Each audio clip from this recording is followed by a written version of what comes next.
Tell me about, and I'm of course going to touch on the new record, which is coming out more, but I'm fascinated about that earlier period because you played essentially everything on the first record yourself and wrote everything.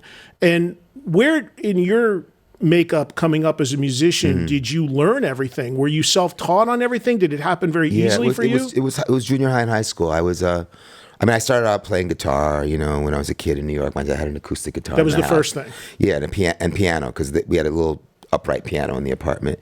And then when I got to LA, I started playing drums. I always wanted to be a drummer, but living in a tiny apartment in New York, that wasn't going to happen. My mom, we couldn't have drums. And so I started playing drums in junior high school. And then after that, I started playing bass. So I just always liked to play different instruments. Yeah. And it was never a plan on the first record to start playing all the instruments myself. I couldn't afford to pay people to play. And the people that I could afford didn't play the way that I felt they should. And so then my engineer was just like, dude, I've heard you play all the instruments, just do it yourself. And I was like, do it myself?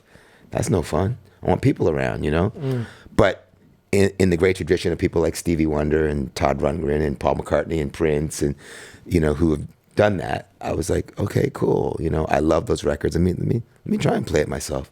And I did, and that became my sound, and I'm still doing it today. Yeah, I was going to, there have been times where you've had other people play on records, of course. Yeah, of course. And Craig Ross, my partner, is an amazing guitar player. I want to talk about him because I agree. Yeah, very underrated cat, like extremely. But for you, did it get to a point when you realized that worked and that you had that sort of sound, and I liked the process. Yeah. And there was something about... How does the process start, Lenny? What do you build on first? Do you do it as if you had a band? Like, will you start laying down bass and drums? On Let Love Rule, for instance, starting with that first album, I either went and played the drum track first whilst singing the song in my head, which is quite a thing to keep in time and keep everything grooving the way you want. Or I would have somebody play, like my engineer is a keyboard player.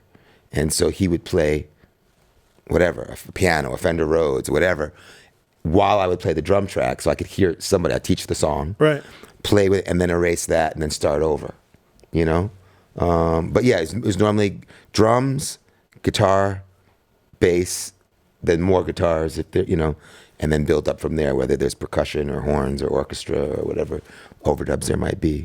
And in the 30 years, keyboards, almost 30 years since you've done Let Love Rule, obviously so much has changed the way studios work and technology all that. So do you find that beneficial? I mean, you're at your core, correct me if I'm wrong, more of an old school guy. Yeah. Are you still a guy that wants to record on tape, or have you embraced all the digital stuff? Or I use a little bit of both. I have tape, I have Pro Tools, I have all that.